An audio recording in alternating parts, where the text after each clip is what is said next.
Hi friends, 69,000 शिक्षक भर्ती में एक बार फिर से आपका स्वागत है। और कॉमन नंबर पर एक हफ्ते में के बाद सुनवाई होनी है। अब जो कॉमन नंबर वाला ऋषभ मिश्रा वाला केस है उस पर अब एक हफ्ते के बाद सुनवाई है और डेट क्लियर नहीं है कि किस डेट में इसके ऊपर अब सुनवाई होने वाली है।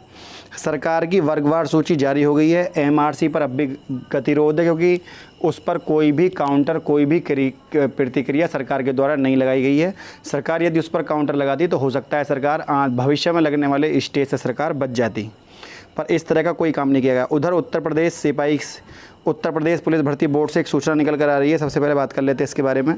उत्तर प्रदेश कारागार प्रशासन एवं सुधार विभाग में पुरुषों के 3012 और महिलाओं के 626 के लिए जेल वार्डर, आरक्षी, घुड़सवार पुलिस के 102, फायरमैन के 2065 पर सीधी भर्ती 2016 की लिखित परीक्षा के संबंध में। तो ये 2016 की जो लिखित परीक्षा है, जो फॉर्म भरे गए थे, इसके लिए अब आपका दोबारा परीक्षा होनी है, जो परीक्षा 19 दिसंबर और 20 दिसंबर में होगी। बहुत ही इंपॉर्टेंट चीज़ है। उधर जो वर्गवार सूची जारी करी है 69,000 शिक्षक भर्ती की, जिसमें से 67,867 जो आपको पता है जो अभ्यर्थी इसमें सेलेक्ट किए गए थे, उन अभ्यर्थियों में आपको पता होना चाहिए 69,000 पद निकले थे, जिसमें लगभग 15,000 जो सीट हैं ये भरी गई हैं जनरल के द्वारा, 31,000 सीट भरी गई हैं ओबीसी के द्वारा, 14,232 सीट भरी गई हैं एससी के द्वारा और केवल 245 सीट भरी गई हैं एसटी के द्वारा। तो सबसे ज़्यादा जो सीटें गिरने के यहाँ पर चांस है इस समय, वो आपके चांस हैं एसटी सीट में नीचे गिरने के सीट को। उधर जो फॉर्म है वो 40,000 फॉर्म जो रिजेक्ट होंगे, ये 40,000 फॉर्म कब रिजेक्ट होंगे? ये 40,000 फॉर्म क्या वो फॉर्म है जो टोटल फॉर्म भरे गए थे, जो 4 लाख कुछ फॉर्म भरे गए थे, क्या ये वो फॉर्म है? या फिर ये फॉर्म वो वाले हैं जो अभ्यर्थी 1,40,060 पास हुए हैं, उनमें से 40,000 फॉर्म रिजेक्ट होंगे? तो आज तक ये जो फॉर्म रिजेक्ट होने वाले हैं, इन फॉर्मों के बारे में ना ही कोई सूचना है और ना ही कोई अता पता है। तो अपने आप में बहुत ही इंपॉर्टेंट चीज़ है कि ये फॉर्म कब रिजेक्ट होंगे, आखिर कब। न्यूज़ 18 उत्तराखंड ने भी बाकायदा इस खबर को अच्छे से बताया था। तो ये फॉर्म स्पेशली संशोधन वाले हैं क्योंकि इतने बच्चों ने संशोधन किया। अब ऐसा तो नहीं हो सकता कि ये 40,000 बच्चे 1,40,000 में से 60 में जो बच्चे पास हुए उनमें से ही 40,000 है, तो हो सकता है ये टोटल में से। लेकिन जब ये खबर दिखाई गई थी, ये परीक्षा परिणाम आने के बाद दिखाई गई। तो परीक्षा परिणाम आने के बाद दिखाई गई तो ये फॉर्म आखिर ये अभ्यर्थी यदि गलत हैं तो इनको बाहर क्यों नहीं निकाला गया, और यदि टोटल में थे तो इनकी लिस्ट क्यों नहीं बताई गई? तो इनकी लिस्ट बताई जानी चाहिए थी। उधर एक अन्य खबर है जिसमें आपको पता हो, तदर्थ शिक्षकों की भर्ती निकली थी, जिसमें संजय सिंह वाला मामला था। संजय सिंह वो व्यक्ति है जो पहले तदर्थ शिक्षक के पद पर काम कर रहे थे, लेकिन तदर्थ शिक्षकों के पद पर इन्होंने काफ़ी अपने अनुभवों को ध्यान में रखते हुए 2001 के बाद लगभग 15-16 साल इन्होंने नौकरी करी। 15-16 साल के बाद सरकार ने जूनियर की वैकेंसी ना निकाली, उनकी जगह नियमित शिक्षक नहीं रखे गवर्नमेंट ने। लेकिन जब गवर्नमेंट ने नियमित शिक्षक नहीं रखे तो ये बच्चे कोर्ट चले गए और कोर्ट में इन्होंने जाकर ये कहा कि या तो सरकार नियमित शिक्षकों की पद निकाले या फिर हमको नियमित करे। तो सुप्रीम कोर्ट ने अब 2020 में इनको बाहर का रास्ता दिखा दिया कि आप नियमित नहीं हैं।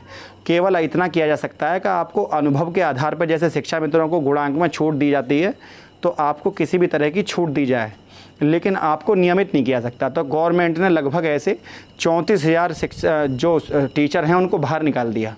अब इनको क्या मिलेगा? इनको शिक्षा मित्रों की तरह वेटेज मिलेगा, इनको भारांक में छूट मिलेगी, इनको सब कुछ मिलेगा, लेकिन इन्हें परीक्षा पास करनी होगी। फ़िलहाल इनकी सैलरी बंद कर दी गवर्नमेंट ने। और पहले ये जो लोग हैं ये चालाकी कर रहे थे कि बार बार ये कोर्ट से लंबी तारीख ले रहे थे ताकि जो सैलरी है वो आती रहे। ये बात इनको भी पता थी कि सुप्रीम कोर्ट में मैटर जाएगा तो इन्हें कभी भी वहाँ पर रिजेक्ट किया जा सकता है। तो यही चीज़ हुई भी। आखिर इनका समय आ गया 20 साल बाद, 2020 में। तब तक इन्होंने सैलरी ली एक नियमित शिक्षक की जो मिलती है, लेकिन उसके बाद जब ये बाहर निकले तो अब ये अपने आप को नियमित करने का इस समय पुरजोर आंदोलन चला रहे हैं ताकि इनको नियमित कर दिया जाए। लेकिन जो सरकार है और जो न्यायालय है उन्होंने मन बना लिया है कि इन 34,000 सीटों पर खुली भर्ती निकाली जाए और ये भर्ती टीजीटी पीजीटी में जो आने वाली वैकेंसियाँ हैं 16,000 उनमें जोड़ दी जाएँ। तो लगभग 50-52 हज़ार जूनियर शिक्षकों की भर्ती निकाली जाए टीजीटी पीजीटी में भी। और पीजीटी में इनका जो है, इन्हें बाकायदा छूट देकर इनको भविष्य में टीचर बनाने में सहयोग किया जाए, ना कि सभी को एक समान लिया जाए। तो ये इम्पोर्टेंट है। इसमें लिखा हुआ है, आप देख रहे होंगे आप 4 तारीख का भी ये था। IM नंबर पारित सर्वोच्च न्यायालय आदेश 26/8/2020 के संबंध में महोदय सर्वोच्च न्यायालय में योजित सिविल अपील संख्या, ये नंबर है, कष्ट करें। सबसे इम्पोर्टेंट बात बता देता हूँ मैं, उसको काफ़ी लंबा ऑर्डर आया है। इस ऑर्डर में लिखा हुआ है पहले पॉइंट पर कि माननीय सर्वोच्च न्यायालय के आदेश दिनांक 26/8/2020 के पैरा 7 में मान उच्चतम न्यायालय द्वारा भारत के संविधान के अनुच्छेद 142 के तहत सख्ती का प्रयोग उपयुक्त मानते हुए चयन बोर्ड द्वारा आयोजित एक सामान्य परीक्षा में, तो एक सामान्य परीक्षा होगी इनकी, एक सामान्य परीक्षा में तदर्थ शिक्षकों के लिए निम्नवत आदेश दिए हैं। पहला आदेश ये है, सामान्य परीक्षा का विज्ञापन निकाला जाए जिसमें इन्हें कार्यरत और अर्हताधारी हो अनेक उनके आवेदनों के लिए अनुमानित हो। LT वेतन पर कम से साक्षात्कार इनका ना लिया जाए, अगर साक्षात्कार हो तो इनका ना लिया जाए। विज्ञापन में ये जितने भी शर्तें हैं, ये शर्तें जो हैं विज्ञापन में भी उल्लेखित होंगी, ये भी बात यहाँ पर लिखी हुई है। उधर शिक्षकों की सेवा के आधार पर इन्हें भारांक भी दिया जाए। तो कुल मिलाकर शिक्षा मित्रों वाला केस बना दिया है आने वाली भर्ती में। तो इन्हें बाकायदा इस समय अब भारांक भी मिलेगी और आने वाली भर्ती में इन्हें अब छूट भी मिलेगी। तो सरकार ने पूरा मन बना लिया है कि तदर्थ शिक्षक, अब ये बात तो तय हो चली है इस ऑर्डर को देखकर कि जो 34,000 शिक्षकों के पद हैं और लगभग 16,000 वो पद हैं, तो 6 4 10 की 0 हाथ से लगा 1 3 और 1 4, लगभग 50,000 पद जो हैं आपके शिक्षकों के यहाँ पर खाली हो गए हैं। तो ये हो सकता है कि 16,133 जो जूनियर की, जो TET PGT की भर्ती हैं, या तो 16,133 पद जो हैं इन पर भर्ती सरकार अलग करेगी और तदर्थ शिक्षकों की भर्ती सरकार अलग निकालेगी, या तो ऐसा करेगी सरकार 2 बार, या हो सकता है इनको इसमें ही जोड़कर सरकार इनको निकाल दे।